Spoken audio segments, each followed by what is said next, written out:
Hello everyone, this is Demographia, and today I will be talking about South Asians. And so, obviously, since my last video was about East Asians, today I'll be talking about the second largest race in the world, which is South Asian. So without further ado, let's begin.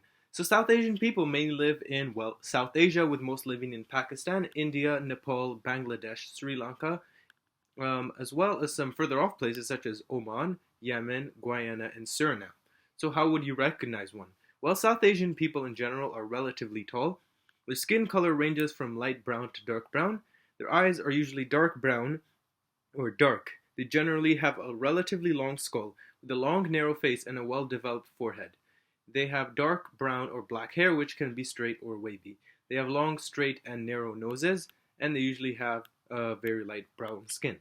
South Asian people are divided into several ethno-linguistic groups, the largest one being the Indo-Aryan peoples, followed by the Dravidian peoples, the Munda peoples, the Indian South African people, the Indo-Caribbean peoples, Indo-Fijian people, Nuristani people, and South Arabian peoples.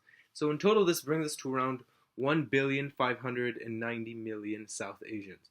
So Indo-Aryan peoples mainly live in northern India, eastern Pakistan, southern Nepal, Bangladesh, and Sri Lanka. Dravidian peoples mainly live in southern India. Munda peoples mainly live in northern India. Indo-Caribbean peoples mainly live in western Trinidad and Tobago, northeastern Guyana, and northwestern Suriname. Indo-Fijian people mainly live in northern Fiji. Nuristani people mainly live in northern Pakistan, and South Arabian peoples mainly live in eastern Yemen and western Oman. So now let's look at what religion South Asians practice. Out of the South Asian people, around 1,102,000,000 are Hindus, making them around 66.7% of South Asian people.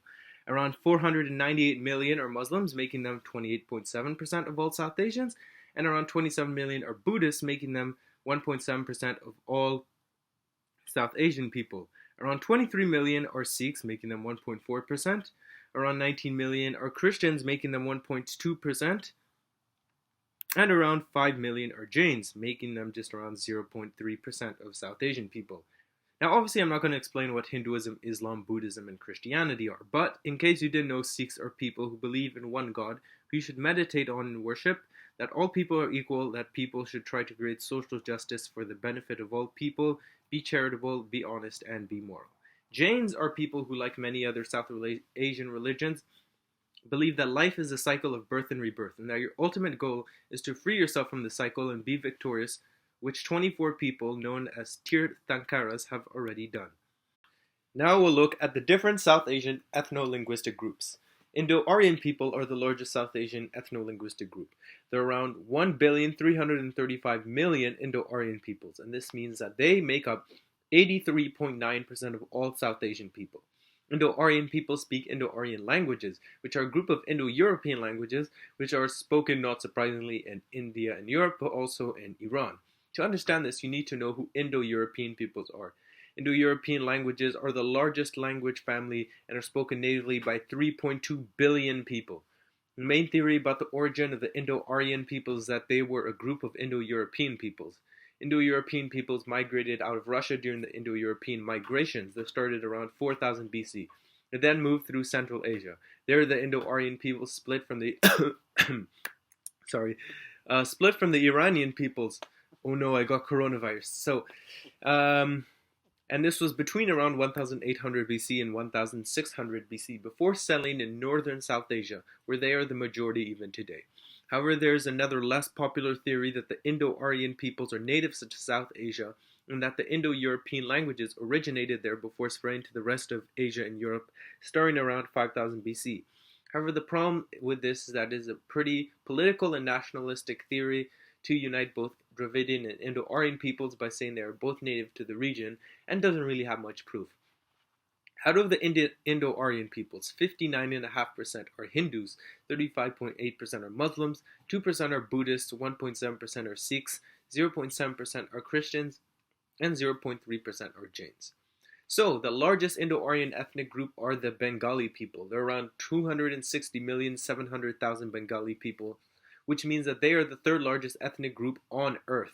Bengali people mainly live in Bengal, which includes West Bengal, Tripura, and parts of Assam in India and Bangladesh, and they speak well Bengali.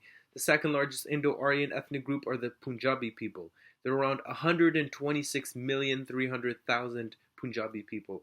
They mainly live in Punjab, which includes Punjab in both India and Pakistan, Islamabad in Pakistan, and Chandigarh, Haryana, and Himachal Pradesh in India, and they speak Punjabi. The third largest Indo-Aryan ethnic group are the Marathi people. There are around 75 million Marathi people, and they mainly live in Maharashtra and parts of Goa and Karnataka in India, and they mainly speak Marathi. So now let's talk about the Dravidian peoples. There are around 245 million Dravidian peoples. This means that they make up 15.4% of South Asian people. Dravidian peoples speak Dravidian languages. The origins of the Dravidian peoples are less known than those of the Indo-Aryans and are pretty mysterious. Although, as I said earlier, Dravidian peoples live in southern India, they might have lived throughout all of South Asia earlier before the Indo-Aryan migrations. However, there isn't really much evidence to find out where they came from. Out of the Dravidian peoples, 96% are Hindus, while 3.7% are Christians. So let's look at some of these Dravidian ethnic groups. So the largest one are the Telugu people. There are around 81,600,000 Telugu people, and they mainly live in Andhra Pradesh and Telangana and parts of Puducherry, Tamil Nadu, Karnataka, Maharashtra, Odisha, Chhattisgarh, and the Andaman and Nicobar Islands in India, and they speak Telugu. The second largest Dravidian ethnic group are the Tamil people. There are around 76 million of them, and they mainly live in Tamil Nadu and Puducherry in India, and the northern, eastern, and northwestern provinces of Sri Lanka. Come on, why do these countries just give such dumb names? Anyways, they mainly speak Tamil. The third largest Dravidian ethnic group are the Malayali people. There are around 38 million Malayali people. They mainly live in Kerala in India, and they speak Malayalam. So the next South Asian ethnic group, ethno-linguistic group I'll be talking about are the Munda peoples. There are around 10,190,000 Munda peoples. This means that they make up 0.6% of South Asian people, which is really not a lot. They mainly speak Munda languages, which are a group of Austroasiatic languages.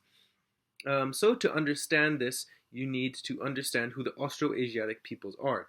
They are a language family mainly spoken in Vietnam, Laos, and Cambodia, but also throughout Southeast Asia, and in fact, I just talked about them in my last video about East Asians. The origins of Austroasiatic peoples are also kind of mysterious. There are two possible origins for the Austroasiatic peoples. One theory says they originate in Lingnan in southern China around 3000 BC. The other theory states that they may have instead originated around the Mekong River around 2000 BC. Out of the Munda peoples, 33.3% are Sarnas, 32.7% are Hindus, 27.3% are Christians, and 6.5% are pagans. So by the way, Sarnas are people who worship nature and more specifically trees. Okay. So, the largest Munda ethnic people are the Santal people. There are around 7,400,000 Santal people, and they may live in Jharkhand, West Bengal, Odisha, Assam, and Bihar, in India and Bangladesh and Nepal, and they mainly speak Santali. The second largest Munda ethnic group are the Munda people, and there are around 2,200,000 Munda people. They mainly live in Jharkhand, West Bengal, Odisha, as well as part of Bihar, Chhattisgarh, and Arunachal Pradesh in India and Bangladesh, and they mainly speak Mundari. The third largest Munda ethnic group are the Korku people. There are around 995,000 Korku peoples, just under a million, and they mainly live in Madhya Pradesh and Maharashtra in India, and they mainly speak Korku, Maratha, and Hindi. So then, we get to the diaspora. So, next we have the Indian South African people, and there are around 1,790,000 Indian South African people, which means they make up 0.1% of South Asian people. They mainly speak English, but also speak many other languages, including Afrikaans, Hindi, Urdu, Gujarati, Punjabi, Marathi, Tamil, Telugu, Malayalam, and Kannada, among others. And yes, there's a language in India called Kannada. It's kind of weird, because here in Canada, they don't speak it. Although some Indian South African people are descendants of slaves brought to South Africa by the Dutch starting in 1652, Most of them are descendants of indentured servants brought from India along with the arrival of the Truro, a ship from Chennai that brought 342 indentured servants, and Belvedere from Kolkata also bringing 342 indentured servants in 1860, both going to Durban. By 1910, 200,000 had been brought to work in sugarcane plantations, but a few Indians also came and paid for their transportation. They mainly live in KwaZulu-Natal, and out of this Indian South African people, 41.3% are Hindus, 24.6% are Muslims, and 24.4% are Christians. So then there are the Indo-Caribbean peoples. There are around 1 million of them, and they speak a huge variety of languages. Some of them are the languages of their former European rulers, such as English, Dutch, French, and Portuguese, and Creoles based on those languages, such as Guyanese Creole, Jamaican Patois, Sranan Tongo, Antillean Creole, and Papiamento. Others include Indian languages such as Caribbean Hindustani, Hinglish, Tamil, and many other Indian languages. Finally, some more recent languages from India include Hindustani, Gujarati, Kuchi, Telugu, Kannada, Sindhi, Punjabi, and Bengali.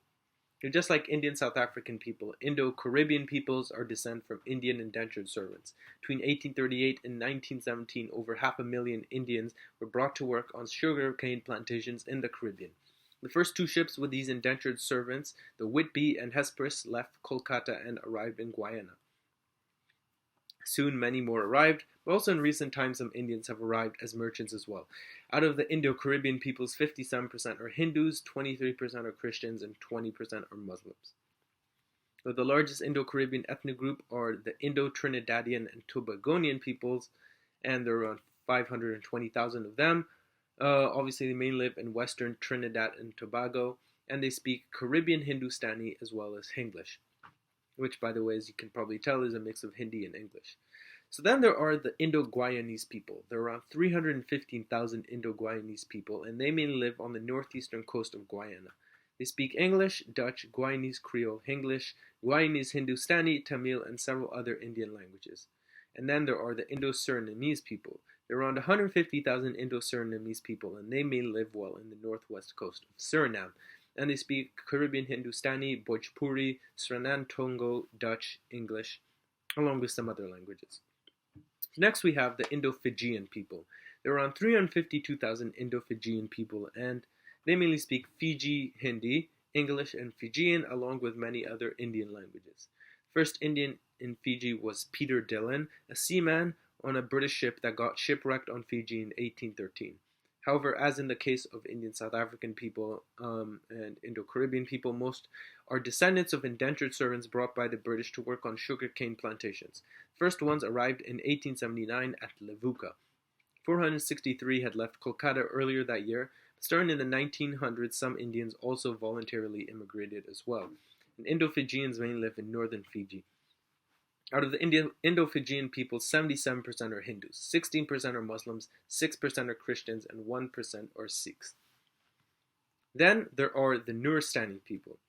There are around 213,000 Nuristani people, and they speak Nuristani languages, which are a group of Indo-Iranian languages, which are a group of Indo-European languages.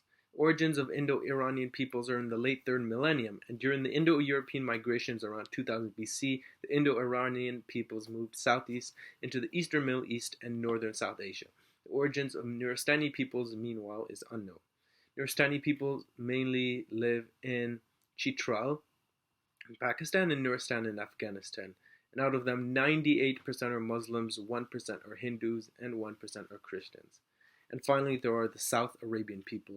There are around 206 South Arabian peoples, and they speak South Arabian languages, which are a group of Afro-Asiatic languages. Afro-Asiatic languages, by the way, are a language family spoken in Arabia, Northern Africa, and the Horn of Africa. And their origins are pretty mysterious, and there's no agreement on where they originally came from.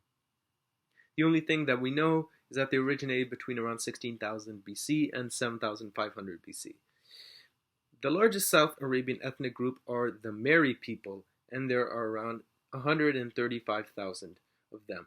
They mainly live in Yemen, Oman, Somalia, Saudi Arabia, Kuwait, and the United Arab Emirates, and speak Meri, Sokotri, Arabic, and Somali. I wonder if they like to get married. Anyways, the other South Arabian ethnic group are the Sokotri people. There are around 71,000 of them, and they may live in Yemen and speak Sokotra. So anyways, that is just the overview of South Asian people. I hope you enjoyed this. Don't forget to like, subscribe, and share. And next time I'll be making a new video about another race.